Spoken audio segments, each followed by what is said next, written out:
Hi students, welcome to learning house by Haseena DSC classes. ఈరోజు మనం previous year జరిగిన TET exam గురించి discuss చేసుకుందాం. ఆ ఎగ్జామ్లో పేపర్స్ బయాలజీ ఏ విధంగా వచ్చినాయి, బిట్స్ అవన్నీ కూడా మనం ఈ వీడియోలో డిస్కస్ చేసుకుందాం.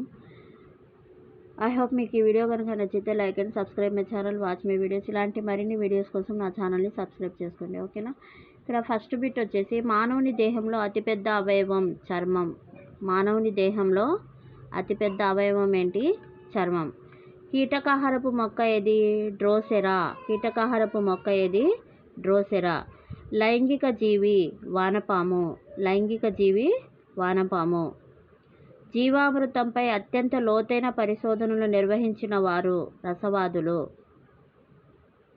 జీవామృతంపై అత్యంత లోతైన పరిశోధనలు నిర్వహించిన వారు రసవాదులు. వైవా వోస్ అనేది సంగ్రహణాత్మక మదింపు సాధనం. వైవా వోస్ అనేది సంగ్రహణాత్మక మదింపు సాధనం. ప్లవన నియమాల గురించి మొదట వివరించిన వ్యక్తి ఎవరు? ఆర్కిమెడిస్. ప్లవన నియమాల గురించి మొదట వివరించిన వ్యక్తి ఆర్కిమెడిస్.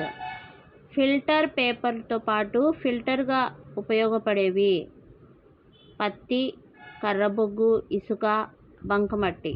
ఫిల్టర్ పేపర్తో పాటుగా ఫిల్టర్లుగా ఉపయోగపడేవి ఏంటి అంటే పత్తి, కర్రబొగ్గు, ఇసుక, బంకమట్టి. కార్నలైట్ ధాతువులో ఉండే మూలకాలు. కార్నలైట్ ధాతువులో ఉండే మూలకాలు ఏంటి? Potassium, chlorine, magnesium, hydrogen, oxygen. Carnallite ధాతువులో ఉండే మూలకాలు ఏంటి? Potassium, chlorine, magnesium, hydrogen, oxygen, ఓకేనా.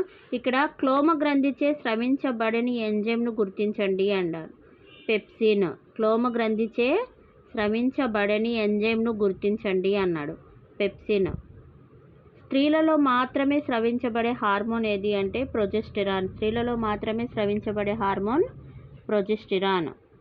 పుష్పించే మొక్కలు వివృత బీజాలు. పుష్పించే మొక్కలను ఏమంటారు మనం? వివృత బీజాలు అంటాం.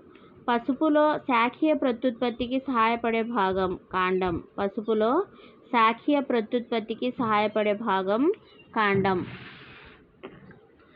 మొక్కలకు అవసరమైన స్థూల పోషకం పొటాషియం. మొక్కలకు అవసరమైన స్థూల పోషకం ఏంటి?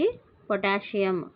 మానవునిలో ఆమ్లజని రహిత రక్తాన్ని సరఫరా చేసే రక్తనాళం ఉపసధమని. మానవునిలో ఆమ్లజని రహిత రక్తాన్ని సరఫరా చేసే రక్తనాళం ఏది? ఉపసధమని. మానవునిలో ఆమ్లజని రహిత రక్తాన్ని సరఫరా చేసే రక్తనాళం ఉపసధమని. ద్విలింగ పుష్పాలను కలిగి ఉండే మొక్క మందార. ద్విలింగిక పుష్పాలను కలిగి ఉండే మొక్క ఏది?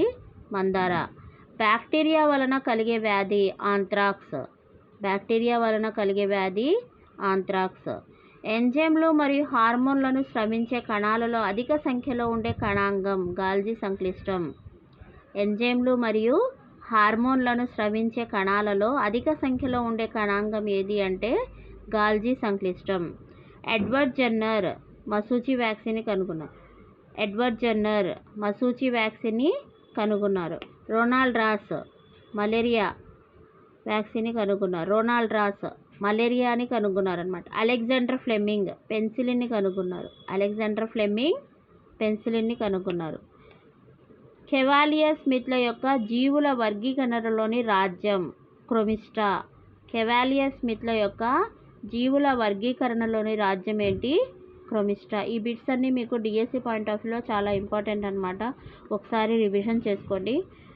కణ సిద్ధాంతంను ప్రతిపాదించింది షీడెన్ అండ్ ష్వాన్.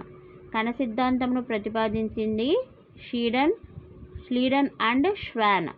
కణ విభజన ద్వారా కొత్త కణాలు ఏర్పడతాయని వివరించిన మొదటి వ్యక్తి ఎవరు? రూడాల్ఫ్ రివిర్చో.